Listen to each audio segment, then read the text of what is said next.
नमस्कार, जोहार। चलिए जानते हैं झारखंड की ताज़ा खबरों की ओर। लेकिन उससे पहले अगर आपने अभी तक इस चैनल को सब्सक्राइब नहीं किया तो सब्सक्राइब कर लें, जिससे कि आपको झारखंड की ताज़ा खबर रोजाना मिलती रहे।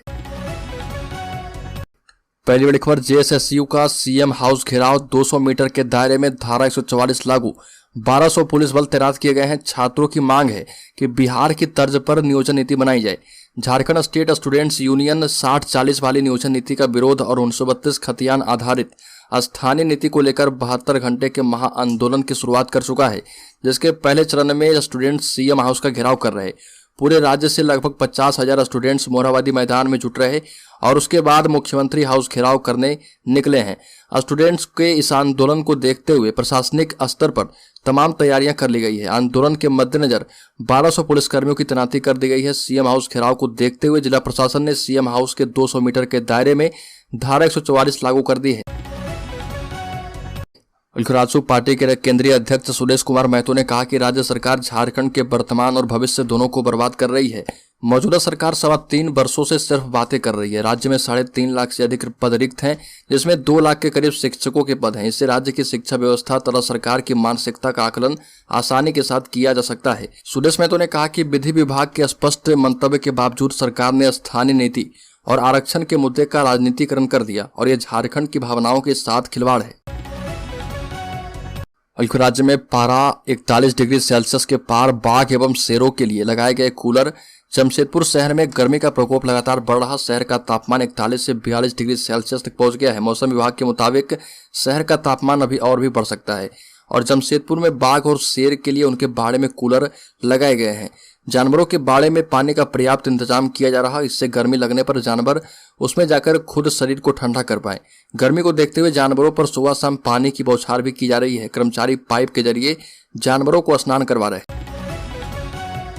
लोहरदगा में महुआ चुनने की लालच में लोग जंगलों में लगा रहे आग, पेड़ पौधे हो रहे नष्ट। लोहरदगा जिले के किस्को पेशरार सेन्हा अंतर्गत पहाड़ी एवं जंगल के क्षेत्रों में आग लगाने का सिलसिला जारी है और यह क्षेत्र जंगल पहाड़ों से घिरा है। लातेहार गुमला सीमावर्ती क्षेत्र से सटा हुआ है। कई ऐसे समय में अत्यधिक गर्मी की वजह से मनचले माचिस की तीली जलाकर जंगल में आग लगा देते हैं।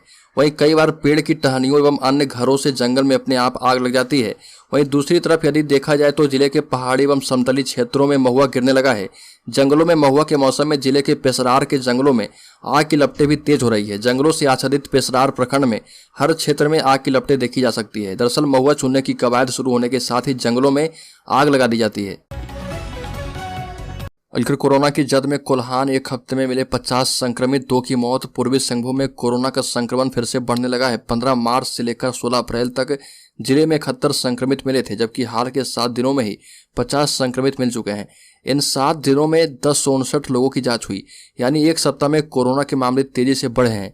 एक माह में कोरोना से 2 बुजुर्गों की मौत भी हो चुकी है। कोरोना के बढ़ते मामलों को लेकर स्वास्थ्य विभाग ने एडवाइजरी जारी कर दी है, जिसमें लोगों से कोविड अनुरूप व्यवहार अपनाने का अनुरोध किया गया। 2 गज दूरी, सैनिटाइजर और मास्क का उपयोग करने की अपील भी की गई है।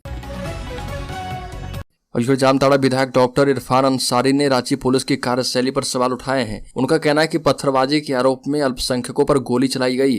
वहीं भाजपाइयों की पत्थरबाजी के जवाब में सिर्फ पानी का बौछार किया गया और आरोप लगाया कि 2 दिन पहले बीजेपी ने सचिवालय घेराव कार्यक्रम में पुलिस पर पथराव किया था। पथराव में कई पुलिस वाले घायल हो गए और कई पुलिस वालों की हालत गंभीर बताई जा रही है। इरफान अंसारी ने कहा कि एक तरफ पुलिस अपने बचाव में बेगुनाहों पर गोलियां चला देती है, तो दूसरी तरफ बीजेपी की तरफ से पथराव करने पर सिर्फ पानी की बौछार की जाती है।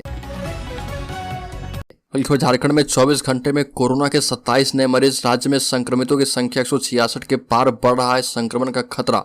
आपको बता दें कि राज्य में लगातार कोरोना का संक्रमण बढ़ता जा रहा और झारखंड में कोरोना संक्रमण के मामलों में लगातार बढ़ोतरी दर्ज होने के बाद सरकार सतर्क है। पिछले 24 घंटे के आंकड़े पर नजर डालें तो राज्य में कोरोना संक्रमण के 27 नए मरीज सामने आए हैं। पिछले 4 दिनों से आंकड़े लगातार बढ़ते जा रहे हैं। इन बढ़े हुए आंकड़ों के साथ राज्य में कोरोना संक्रमण के कुल 166 संक्रमित मरीज मिले हैं। झारखंड के कई स्थानों पर मास्क लगाकर रहने की सलाह दी गई है। अस्पतालों में प्रवेश से पहले मास्क को एक बार फिर से अनिवार्य कर दिया गया है। बढ़ता संक्रमण बड़े खतरे का संकेत है और राज्य में तेजी से बढ़ रहे मामले स्वास्थ्य विभाग को इशारा कर रही है। दूसरी तरफ राज्य सरकार एक्टिव मोड में है। बिल्कुल, केंद्रीय मंत्री अश्विनी चौबे ने आरोप लगाया कि आदिवासी सीएम होने के बावजूद झारखंड में आदिवासियों पर अत्याचार बढ़ा है। आदिवासी बहनों की हत्या हो रही है, उनके साथ आए दिन दुष्कर्म की घटनाएं हो रही है। उन्हें लव जिहाद में फंसाया जा रहा, आदिवासियों की जमीन पर कब्जे किए जा रहे। ऐसे में जल्द ही सरकार का पतन होगा। केंद्रीय मंत्री ने दावा किया कि 2024 में लोकसभा चुनाव में हम 350 सीटें जीतकर एक बार फिर से नरेंद्र मोदी के नेतृत्व में एनडीए की सरकार बनाएंगे। अगले 30 मई को केंद्र की एनडीए सरकार के 9 वर्ष पूरे हो रहे हैं। कांग्रेस विधायक इरफान अंसारी की मांग, यूपी के सीएम योगी आदित्यनाथ को बर्खास्त करें पीएम मोदी। कांग्रेस विधायक डॉक्टर इरफान अंसारी ने यूपी के सीएम योगी आदित्यनाथ की बर्खास्तगी की मांग की है। अतीक अहमद की हत्या को लेकर पीएम मोदी से अपील की है। अपने बयानों के चलते झारखंड की राजनीति में लगातार सुर्खियां बटोरने वाले कांग्रेस विधायक डॉक्टर इरफान अंसारी ने अतीक अहमद की हत्या को लेकर पीएम मोदी से यूपी के मुख्यमंत्री योगी आदित्यनाथ को बर्खास्त करने की मांग कर दी है। कांग्रेस के द्वारा दी गई इफ्तार पार्टी में शामिल होने के बाद डॉक्टर इरफान अंसारी ने प्रयागराज में पूर्व सांसद अतीक अहमद की पुलिस कस्टडी में हत्या पुलवामा घटना को लेकर जम्मू कश्मीर के पूर्व राज्यपाल सतपाल मलिक के बयान, अपने निलंबन की वापसी से लेकर भाजपा कार्यालय में दावत इफ्तार को लेकर एक के बाद एक बयान दिए। उग्र होता जा रहा कुर्मी आंदोलन बनी है आर्थिक नाकेबंदी की रणनीति। पुराने विधानसभा विधायक आवास क्लब हॉल ध्रुवा रांची में टोटेमिक कुर्मी और कुर्मी समाज का आवश्यक बैठक हुआ और इसमें टोटेमिक कुर्मी और कुर्मी जनजाति को अनुसूचित जनजाति की सूची में शामिल करने और कुड़माली भाषा को 8वीं अनुसूची में शामिल करने की मांग की गई। वहीं सुषमा देवी की अध्यक्षता में बैठक में वक्ताओं ने कहा कि मांग पूरी नहीं होने पर कुर्मी समाज 29 अक्टूबर को मोरहाबादी में आक्रोश महारैली करेगा और इसके 1 महीने के बाद वह 29 नवंबर से 72 घंटे तक के लिए राज्य की आर्थिक नाकेबंदी करेगा। बैठक में झारखंड प्रदेश के सभी टोटेमिक कुर्मी नामधारी संगठन शामिल हुए। आदिवासी अधिकार मंच के चौथे राज्य सम्मेलन में शामिल हुई बृंदा करात ने कहा कि आदिवासियों को बांटना चाहती है बीजेपी। सीपीआईएम की वरिष्ठ नेता बृंदा करात रांची पहुंची और जहां पर उन्होंने बीजेपी पर हमला करते हुए कहा कि वो आदिवासियों को बांटना चाहती है। यह भी कहा कि आदिवासियों के खिलाफ षड्यंत्र किया जा रहा और आदिवासियों को अनुसूचित जनजाति के साथ साथ आदिवासी शब्द से भी संबोधित किया जाना चाहिए। यह भी बताया कि देश का संविधान तैयार किए जाने के लिए जब संविधान सभा का गठन हुआ था उस वक्त 6 आदिवासी सदस्य उसमें थे। उसमें जयपाल सिंह मुंडा एक मुखर सदस्य थे। बृंदा करात ने कहा कि संविधान सभा की बैठक में काफी तर्कपूर्ण तरीके से इस बात पर काफी जोर दिया गया था कि संविधान में अनुसूचित जनजाति के साथ आदिवासी का भी उल्लेख होना चाहिए। झारखंड में खाद्य आपूर्ति विभाग के 391 रिक्त पदों पर होगी बहाली, नियुक्ति रूल बुक को मिली मंजूरी। खाद्य आपूर्ति विभाग में क्षेत्रीय स्तर पर अधिकारियों एवं कर्मचारियों के रिक्त पड़े 391 पदों पर नियुक्ति का रास्ता साफ हो गया है। विभाग ने रिक्त पदों को भरने के लिए झारखंड राज्य आपूर्ति भर्ती प्रोन्नति एवं सेवा शर्तें रूल बुक 2023 तैयार कर ली है और इसे सरकार की मंजूरी मिल गई है। अब विभाग की ओर से जेपीएससी एवं जेएसएससी को नियुक्ति के लिए अधियाचना भेजी जाएगी। खाद्य आपूर्ति विभाग में क्षेत्रीय स्तर पर 435 पद सृजित हैं और इसमें से सिर्फ 44 अधिकारी एवं कर्मचारी ही कार्य कर रहे हैं। लगभग 90% पद रिक्त हैं और इसी पर बहाली होगी। झारखंड के कुख्यात गैंगस्टर प्रिंस खान पर आर्थिक नाकेबंदी, संपत्ति की जाएगी जब्त।